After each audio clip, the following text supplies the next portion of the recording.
Anyone, This any questions? conference will now be recorded. Okay, sorry. Yes, firstly, anyone, any questions that you can take before we can get started? Anyone, any questions?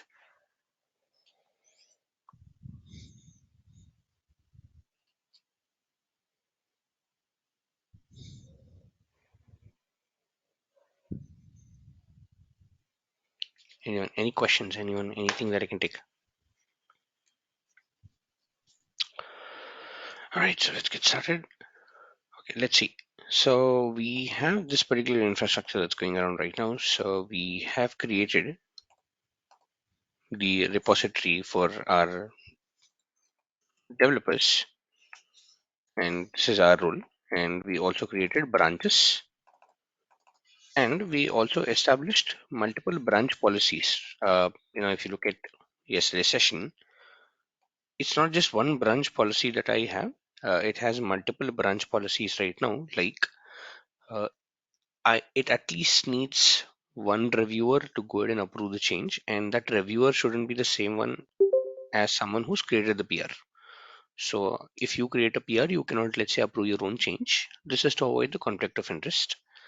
Second thing, you need a work item to be linked. Third, comments must be resolved. Fourth, the merge types must be limited to, let's say, something like a squash merge. And we were looking yesterday on what is a basic and then a difference between what is a basic merge and a squash merge. And let's say, what is the advantage that you get with something like a squash merge and so on and so forth. So this is something that, kind of we were looking at. And as and when a developer, let's say I have a developer here, creates a feature branch and merges the pull request into the develop branch of the repository, which is now the default branch that we are looking at. This is going to go ahead and trigger something known as a continuous integration pipeline. This is going to trigger something called as a continuous integration pipeline, which will produce something called as the artifact.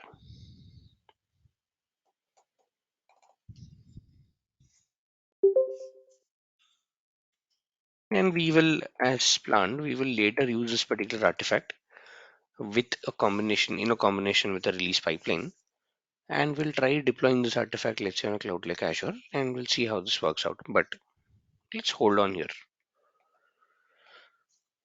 Now, imagine that you are also a developer who's working in my organization. Let's say there are multiple developers who are working in my organization out here. So each and every developer is doing his or her own pull requests and etc. And let's say that in 1 hour, each and every developer here is doing a pull request in the same hour. So I have how many? One, two, three, four pull requests out here. Now my question, guys, is that how many times is this pipeline going to touch a trigger? Can anyone tell me how many times the pipeline is going to trigger in this particular hour?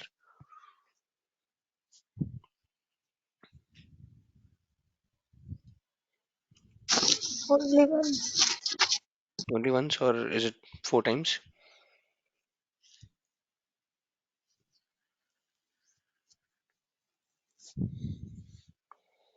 Guys, I cannot move forward without the inputs.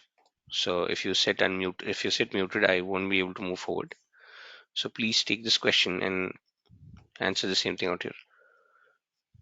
Can anyone tell me what's going to happen here? There is Four. merger in the development.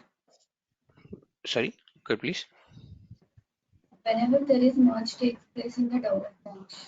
Yes, whenever there is merge into the develop branch, the pipeline is going to trigger, and naturally, when the pipeline triggers, this is going to produce your artifacts out here. Now, let's imagine that the project is very vast. Like, for example, we are developing something like an iOS application, right? So, if we are developing iOS applications, they are going to be like about thousands of developers who are working in the same project. Not one, not two, but so many developers who are working on the same project out here. And each and every time, let's say in this particular hour, there were about 100 pull requests, which means that your pipeline would have triggered 100 times. Let's say that for each and every time the pipeline is going to trigger, it's taking around 10 minutes per run, which means it is 10 minutes into 100. This is the total time for which a pipeline is actually running, which is around 1000 minutes for which a pipeline is actually running. So let's put it here. Now my question is that how is the pipeline going to treat your runs? Meaning, I am a first developer, I triggered the pipeline is in queue. Second developer triggered the pipeline got triggered, it's in queue. Third, fourth, so on and so forth. My question is that do all the pipelines run parallelly, or do you think it runs sequentially?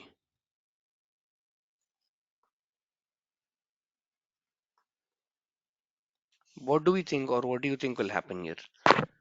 Do we think that this is a parallel execution of all the pipelines, or do we think it's a serial execution of all the pipelines here? Anyone? What do we think here? Se- Serial Serial execution. serial execution, exactly. It's serial execution only, which means that let's say that I am a developer, I run a pipeline, and let's imagine that this pipeline ran due to a continuous integration trigger. So one of the pipeline is queued. I'm a second developer. I'm triggering this pipeline once again, and the second run is in queue. Third developer triggering this pipeline, fourth developer triggering this pipeline, so on and so forth.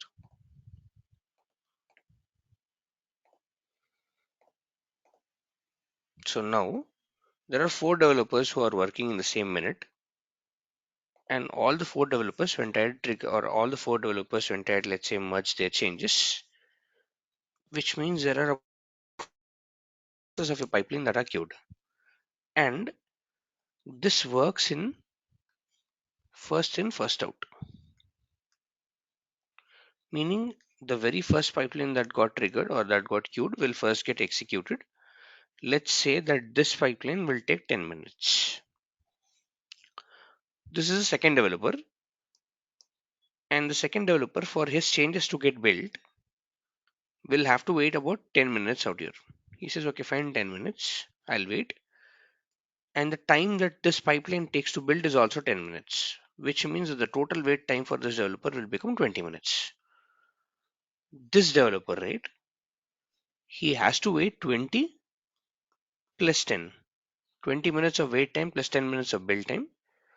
This developer has to wait 30 plus 10, 40 minutes, and so on and so forth. Imagine what will be the situation of the 100th developer. If I go by this calculation, he'll be waiting forever in the queue. He'll be waiting forever in the queue, and his changes will never get built. And if the changes are never getting built, how will your development process even go on? Because here you get the artifact, and artifact has to deploy, right? Now, with the amount of time frame that you're giving to the client, like about 2 or 3 months, how is this even going to, let's say, really go on? Because if you see, right, it's still taking time. It's still in the queue, and once this is done, it'll move into the next pipeline. Once this is done, it'll move here. Once this is done, it'll move here, and so on and so forth. Now, my goal as an organization is to make sure that I increase the speed of my SDLC. I increase the rate of delivery of my SDLC, which means that instead of going ahead and doing this as a sequential build, I want everything to be parallel, which means if the first developer is taking 10 minutes, even the 100 developer should also take 10 minutes only, or probably like around 20 minutes, not more than that. I cannot let my developers wait in the queue for such long. But the entire wait time, right? If you see why is this, let's say, holding so much of time, is because there is one centerpiece of the puzzle that we have to really look at. What really that is this. So if I go into the settings, there is something called as agent pool, inside which we are using something called as an Azure hosted agent.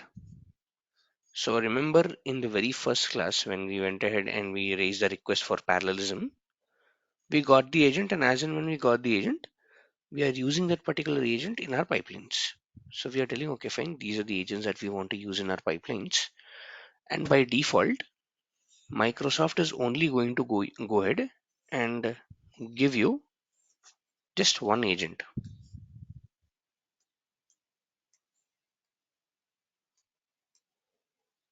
They're going to give you one agent out here, which means one agent at max can support one pipeline at a time. And this is the reason all your builds are getting sequential. And that's the reason if you see, there are jobs awaiting in the queue. It's like, okay, fine, job 618 is waiting in the queue. And this is the wait time. This is the average wait time and so on and so forth. It's saying because of this particular, let's say, reason that you just have one pipeline in the queue or just have one, let's say, agent in the, let's say, agent pool, you have all these jobs that are getting queued, and only this agent that is allocated to you is it's telling that, okay, fine, you know what, you have to wait in the queue because there's only one agent. I'll take that agent whenever it's free, and it's going ahead and running that particular build every time when the previous build is finished. Now the question can be that, okay, fine, you know what, can I request Microsoft for more hosted agents? Meaning one agent is not sufficient. Can I do a request? Yes, you can do a request. There is something called parallel jobs. This is the concept that I want to get into. Just below the agent pools and the project settings.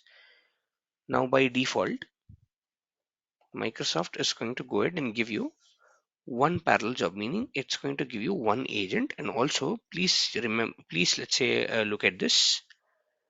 The agent, the free agent that you have, right?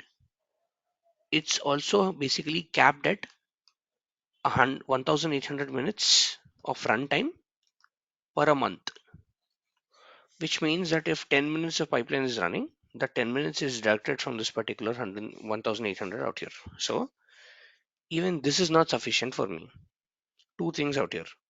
So I asked Microsoft that, okay, fine, you know what, can I buy something? Microsoft says, yes, you can purchase more parallel jobs.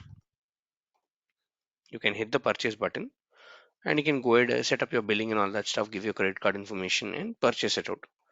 But if you look at the pricing, let's do that. Let's say Azure DevOps pricing model. So I have Azure DevOps services and I am, let's say, looking at the INR.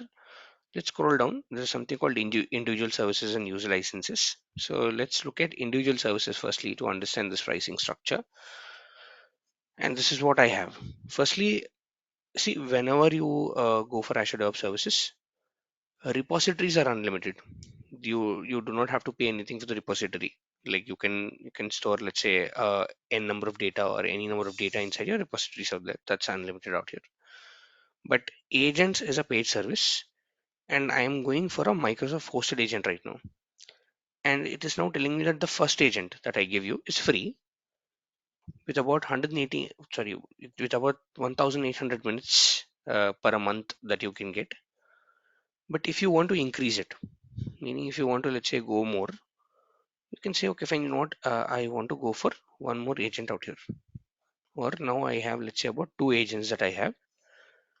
Now it's telling, now you have to pay around 3,277 rupees per an additional agent with unlimited minutes, meaning there is no upper limit on the amount of minutes that you get.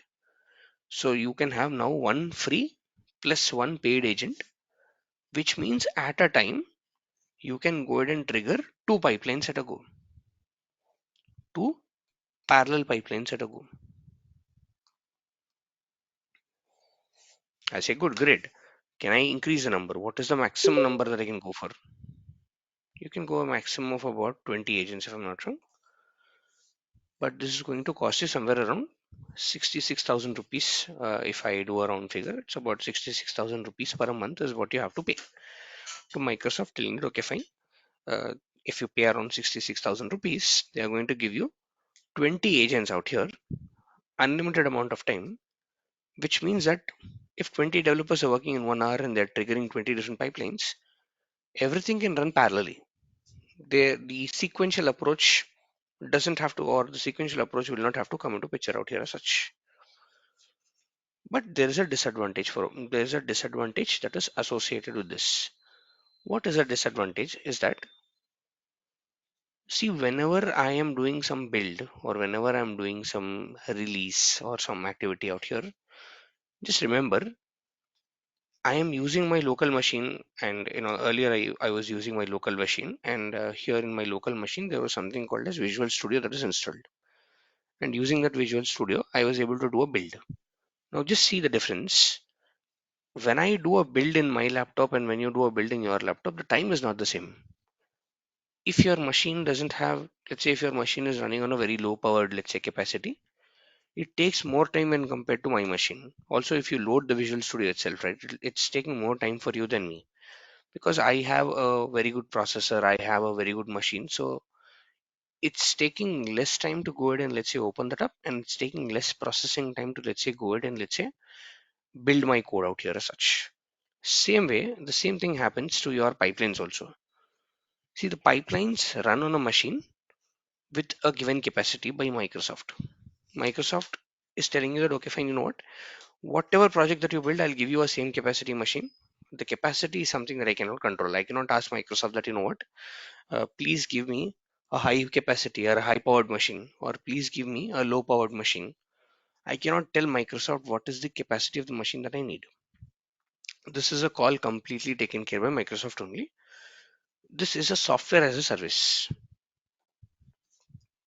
This is completely a software as a service. It's a SaaS solution, which means I have no control whatsoever on what is the configuration of the machine, or if I want to log inside this machine, I cannot do it for some reason. I mean, I cannot, let's say, log inside this particular machine as it's a software as a service. And also, I cannot really control on what is the size that is being offered, which means using this particular Microsoft hosted machine, if I want to build a project, let's say I'm doing some AI/ML workload, I'm trying to build that particular project, it becomes very difficult to go ahead and, let's say, do that particular build, because project requires a lot of, let's say, compute power, and Microsoft is not able to give me that particular compute power out here as such.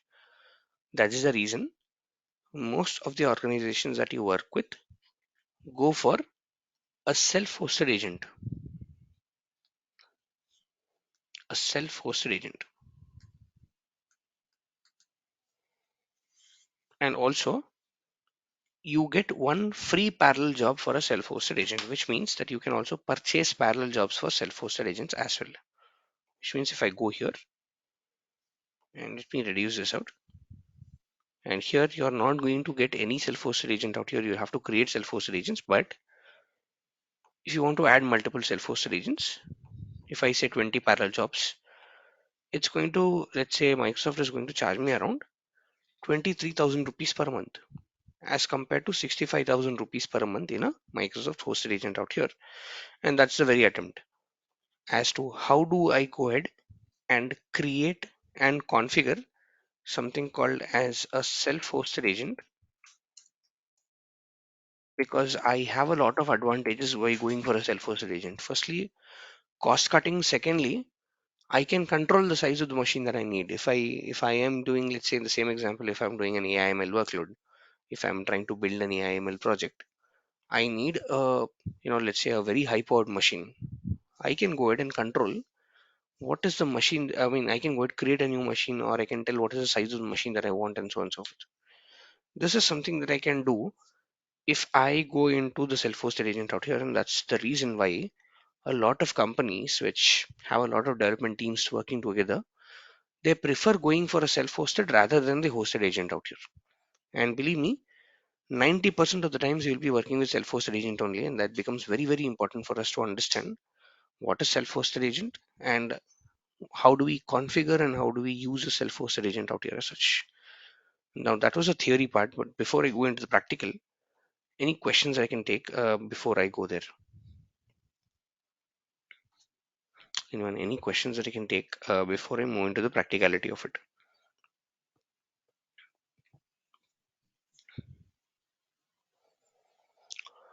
Anyone, is everyone following guys until here? Yes, Pavni, So, go. You had a question. So in the self-hosted agent method, we have to pay for the means we have to maintain the virtual machine and also the Exactly, parallel. exactly. You have to maintain the virtual machine. Cost will, That's a good point. the cost will be increased. Yes, definitely. But you have a control on the machine. You can decrease the cost. You can destroy your machines, or you can recreate your machines, and so on and so forth. Yes, the cost is going to increase. Reason being, this is an infrastructure as a service, which means that you are expected to maintain your own machines out here. This is an IaaS solution, but this is going to give you a greater control on your entire software development lifecycle. This is what I'm really looking at. Maintenance is fine. I am not really maintaining a lot of things out here because I'm not really running websites on it. So I don't have to, let's say, create backups and all these things out. We don't really need those. But to run my software on or to run my pipelines on this machine is something that is super important for me as such out there. But yes, when you are going for such a kind of a model, yes, you have to create your machines or you can use your own machines. Meaning, if you have a server, you can run this on your server and so on and so forth. But in my case, you have to create a machine. This machine again can be a virtual machine running on the Azure cloud, AWS, GCP, wherever it is. It's okay. I'm super good with that. And I have to maintain and pay the price for this particular machine. So the price right now is the price for the parallel jobs plus the price for running of the machines out here.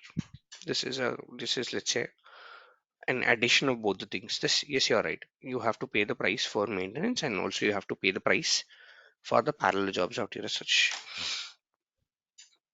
But again, believe me, it's still a cheaper option than going for a Microsoft hosted machine because this is something that I can control, telling that okay, fine, you know what, on a weekend my development is not going on, so I can shut down all my machines. On a weekday, I can get them up. I can scale them down. I can scale them up. I can control what I want to do with these machines out here as such. Does it answer your question? Yes. Yes, any more questions, guys?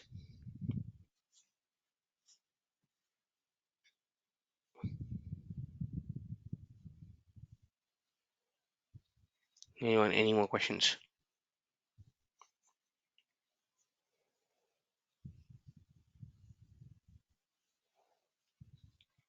Okay, so let's start with this. The very firstly, what I want is that in order to go for a self-hosted machine or a self-hosted agent, I need some kind of an infrastructure or some kind of a platform.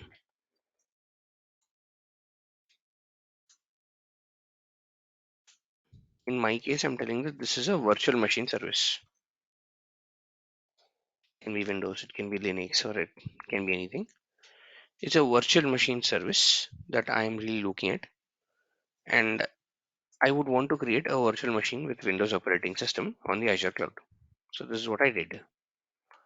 I simply went into the Azure cloud and I created myself a virtual machine with Windows 2019 operating system, with Windows Server 2019 operating system data center. And this machine is up and running. It's a 4, let's say, GB machine with 16 or 4 core machine with 16 GB, let's say, RAM. Running in ECS2, your machine can be anywhere, not a problem. All you need to do is do an RDP inside this particular machine. That's where I am. I'll say another time. Fine. No, I did an RDP into this machine and I'm there inside this machine. That's it. I just logged in. I did an RDP and I have logged into this particular machine out here. Now, what I'll do next is that I'll go inside my Azure DevOps portal, and I'll come back to agent pools. And I have something called Azure Pipeline Agents, and I have something called default, let's say a default pool. And I'll go ahead create, or I'll go ahead hit the button called add a pool. I'll create my own pool out here, telling it's a new pool, which is a self-hosted machine type. And I'll say this is my pool name, something like this. And I'll make sure that this is checked, which is called grant access to all the pipelines, and I'll say create. So I'm creating a pool, and pool is like a resource group. It's like a folder inside which you can go ahead and let's say store all your agents out here. So I'm going inside the pool and I'm saying agents and saying add your first agent out here. It's telling manage agents to run jobs and etc. I'll say yes, I want a new agent. And it's telling okay, fine. As of now, you can create a Windows agent or a Mac agent or a Linux agent. I'll say, you know what, I have a Windows machine, so I want a Windows agent. And it's saying, okay, fine, great. Then you should firstly download this particular agent. There's something called as an agent software that you get. Please download this agent on the machine.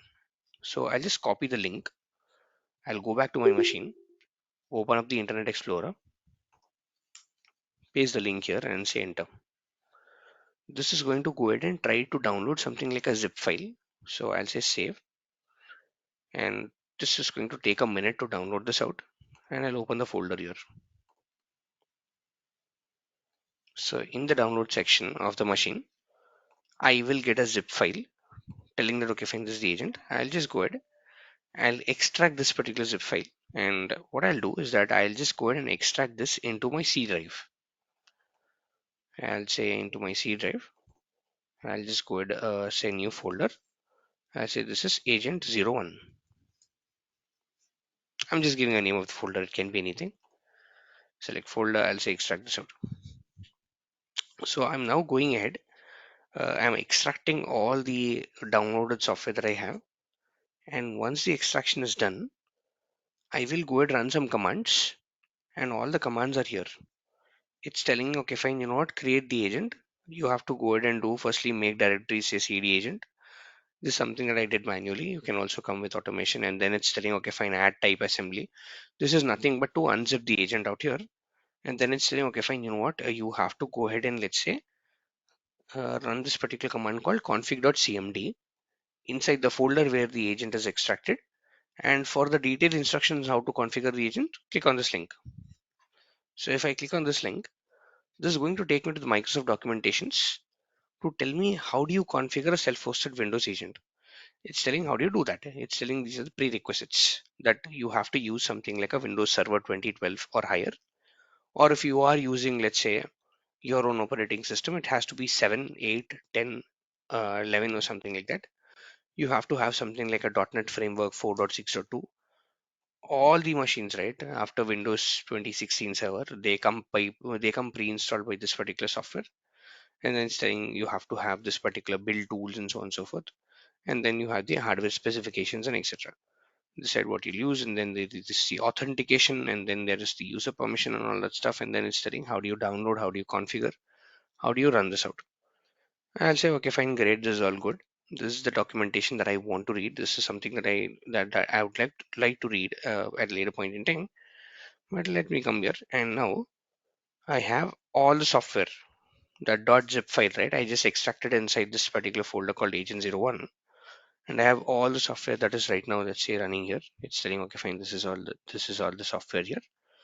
I'll just copy this folder path, and in the virtual machine I'll say PowerShell, and I'll open up my Windows PowerShell out here. I'm opening up my Windows PowerShell as an administrator.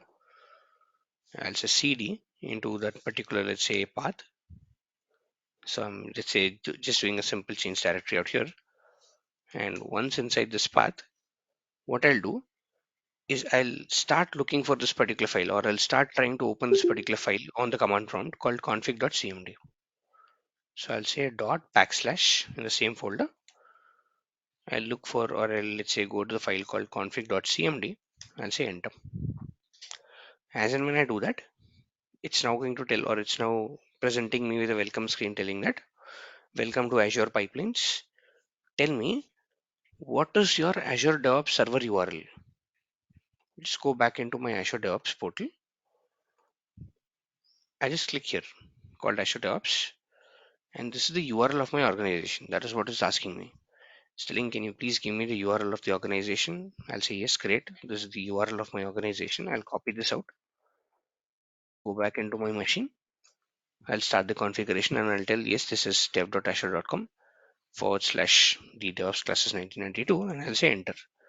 Now it's telling, please give me the authentication type. Very importantly, guys, please understand this. See, Azure DevOps is a software as a service. Azure DevOps itself is a software as a service out here, inside which you have a lot of pipelines, you have a lot of, let's say, you have a lot of workloads, you have a lot of pipelines that are running, your code is there and all that stuff. Now, for an agent that is configured, now this agent or this machine can be configured anywhere. It can be on AWS, it can be on Azure, it can be on GCP, it can be on premise, it can be anywhere. This agent needs to talk to your Azure DevOps services, meaning this agent or this machine firstly needs to establish some authentication, telling that okay fine, you know what, I am allowed to go ahead and read this code, I am allowed to build this code and so on and so forth. For that, you need to establish some kind of a credentials on this particular agent. You need to establish some kind of an authentication on this particular agent, and all these authentications are done using something called PAT, personal access token.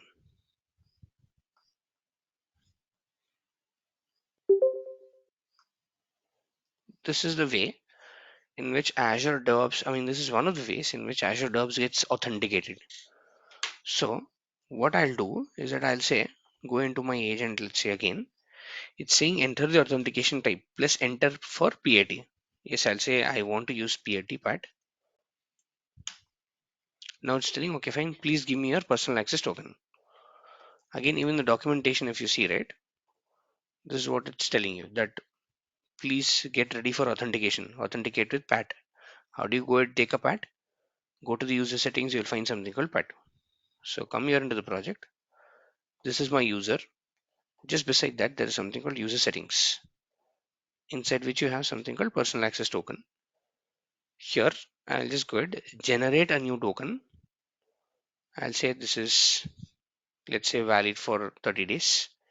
And I'll say that my PAT name is something like sample project, something like this. And I'll say full access to the PAT, and I'll say create this out. I'll just copy this out in my notepad section, and I'll take this. So this is the entire secret value. I'll take this, go into the machine, paste it here. I'll say enter. So this is the password that I'm giving to my agent to go ahead and, let's say, for it to authenticate with Azure DevOps. It's telling yes, I am able to. Now tell me, what is the agent pool you want to get this agent registered under? I've already created an agent pool here, right? Which is called my pool 7am. So I'll just go ahead, type the same name, or you can just copy and paste it. So I'll say my pool 7am. Then it's telling, okay, fine, what is the name of the agent? Press enter to take the virtual machine name called demo VM. I'll say the agent name is agent01, something like this. Now it's telling, okay, fine, great. Since you have given all these things to me, I'll go ahead and try to connect this agent to the server. I'm trying to test the connection. Then it's telling that for this agent to work right, I have to first go and download the code and all that stuff. In order to do that, I will create something called as a working folder. Are you okay with the default name? I'll say yes, I'm okay with that. Then it's telling, do you want to run this agent as a service? There are two ways in which you can run your agent. One is service, the other is interactive. Now I'll go ahead and I'll say I'll say why. I'll say I want to run this agent as a service, and it's telling enable unrestricted access. I'll say yes, enable that. It's telling please enter to use this particular account. I'll say yes, please use that. And I'm now configuring the agent out here as such. What I did right now is from here, I said please use the working folder. and I said yes, I want to use this particular agent as a service. And from then here I said why, and then I went ahead and I registered my agent. So if you come back again to your pool and refresh the screen, you have one agent that is online, that is running from the machine. What happens is that this agent is now registered as a service, as an auto logon service on your Windows virtual machine. So if you go to Task Manager, if you say services, and if you say open all services out here, this agent right now, if you see, it's now telling this is Azure DevOps pipeline agent, which is the organization name, the pool name dot the name of the agent out here. So it's saying, okay, fine, your Windows machine or your agent is now registered as a service. You're good to use this, and I have the agent here. Now, what I can do right now is very simply, in order to use this agent, I'll just go into my project. I'll go into the pipelines, and in the pipeline, I'll say edit. And instead of using Azure pipeline agents, I'll change this to something called my pool 7am. That's it. I'm not mentioning what is the agent. Azure will go ahead inside the pool, look for the agents that are available, and then try to run your pipelines. And I'll say save and queue. And I'll say save and run out here as such. This is going to trigger the pipeline, and this is going to use this particular infrastructure that you created in order to download the code, build it, and so on and so forth, and then help your pipeline run out here as such. This is how it's trying to go, and this is how it's trying to work out here as such. Yes, anyone, any questions here?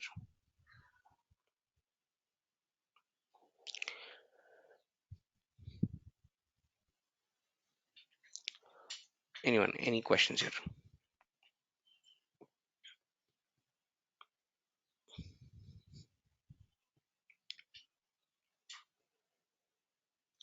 I am not able to see the screen. Was that the issue with everyone or facing some issues?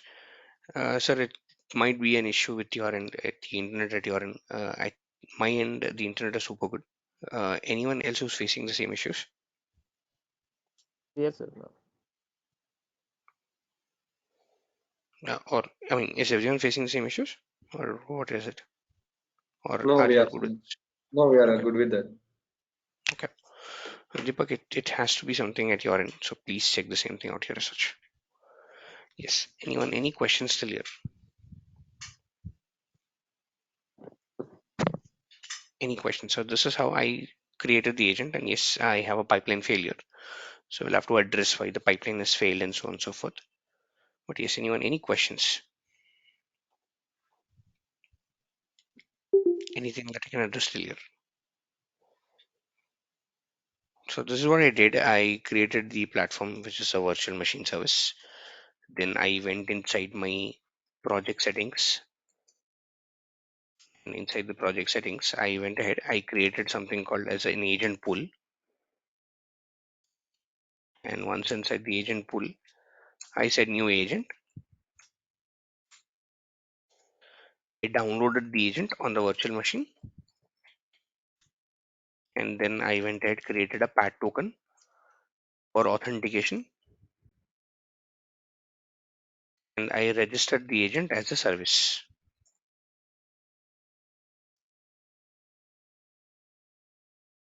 And once I registered that, I edited the pipeline, and then I'm running the pipeline on the agent. This is what I did on an end-to-end basis out here. But as and when I run the pipeline, right, this is the error that I'm getting. It's just telling some error out here, telling that the error here. Now this is the first error. I mean, that's what I was telling yesterday, is that we'll look at the errors and understand what exactly that we need to do out here.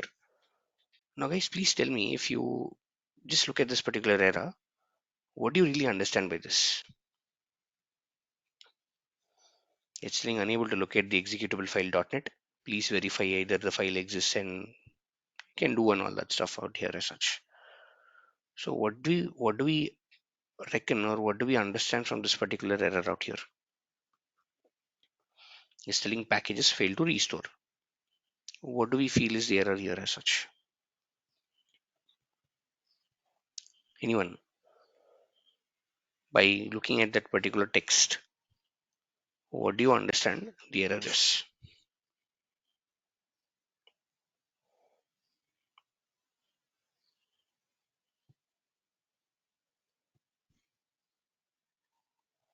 Guys, I need some inputs here.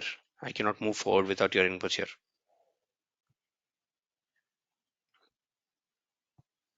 Regarding file path, Okay, what? Which file path again?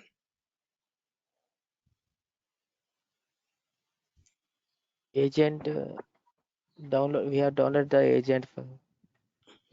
Okay, but what is the error telling here?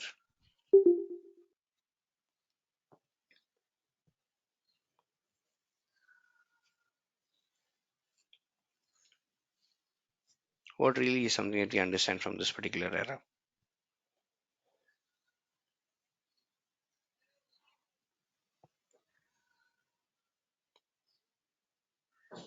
What do we understand by this particular error out here? And then how do we resolve that? Because these are one of the most common errors that you, let's say, really uh, get when you go ahead and, let's say, work in a real-time organization or a real-time environment. So let's see, what is the error? What is the error really telling you? Can anyone read this?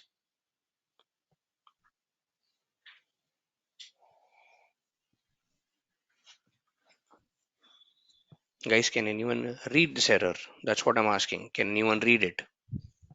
Unable to locate executable file .NET. Okay, so what does it mean there?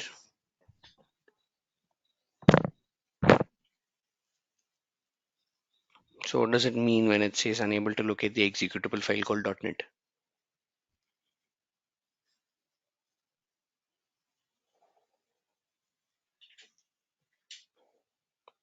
What exactly it means here? Unable to find exact path. Of what? Right, you're right. But exact path of what? File. Exact path of file. Exact path of what file? .NET. .NET. .NET. .NET, exactly.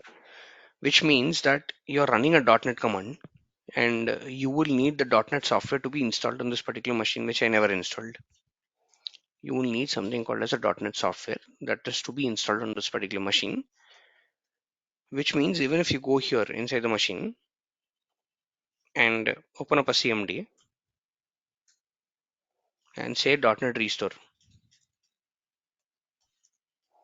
same thing. It's saying .NET is a not recognized command, operable command or a batch file, which means that your machine doesn't understand the commands of .NET. It doesn't have the .NET software, for which just do one simple thing: edit your pipeline. You don't have to go ahead and, let's say, install the .NET software on your machine or install the softwares on every of the machine out here. All you do is just say add, say .NET, say something called use .NET Core. Just say add, make this as a very first task. I'm dragging and dropping it, and the latest version is 6, so I'll say it is 6.x, meaning .x here represents any version of 6, can be 1, 2, 3, 4, whatever it is. I'm saying please go ahead, install the software on the machine and then start your entire pipeline. I'll again save and queue. What this is now going to do is that this is going to take my machine, firstly install the software on top of this particular machine out here, and then go ahead and start, let's say, doing the .NET restore and so on and so forth. This is going to work, which means that your machine, right, if it builds a Java application, it needs something called as a Java JRE, Java Runtime Environment, to be installed. I'm doing a .NET. It needs something called as a .NET SDK, Software Development Kit, to be installed on the machine. Which is the reason why I'm going ahead and understanding firstly what is the error. And the error is now telling that, okay, fine, I'm not able to find the .NET, let's say, package. So that's the reason using this particular pipeline, I'm installing the .NET package. And after I install, I'm going ahead and I am, let's say, using the entire pipeline, like doing a .NET restore or doing a .NET build or doing a .NET, let's say, publish and so on and so forth out here as such. Yes, any questions still here? And this time around, It will take some time to, let's say, go ahead and use this. So now it's saying checkout is done. Then it's saying using this particular .NET 6. So it's going and downloading this particular .NET. This is the version it's downloading 6.0.40402. This might be the latest version of the software that is, let's say, or this might be the latest version of the SDK. So it's just going and downloading the same SDK out here, and then it's going ahead and, let's say, it'll do a restore, build, and so on and so forth. Now to download and install this out, it'll take about a minute or so. So once that's done, it'll do a restore, build, publish, and so on and so forth out here as such. Yes, any questions till here? Anyone, any questions that I can take till here?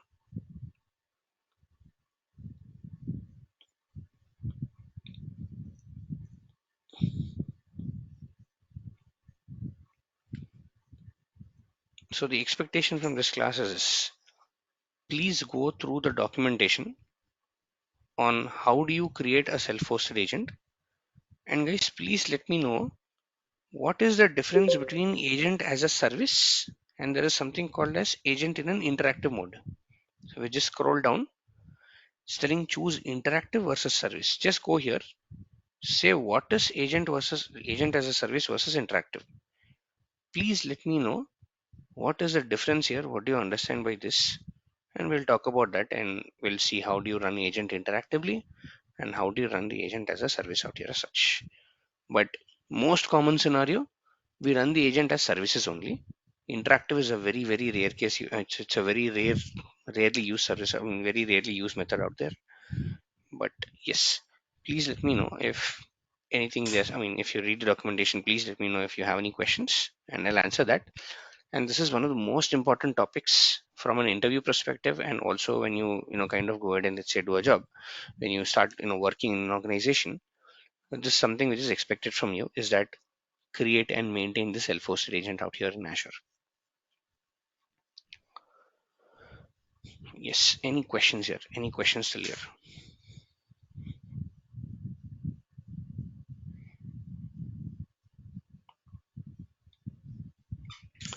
Okay, that's it from my end then. Thank you and have a good day ahead. Thanks, guys.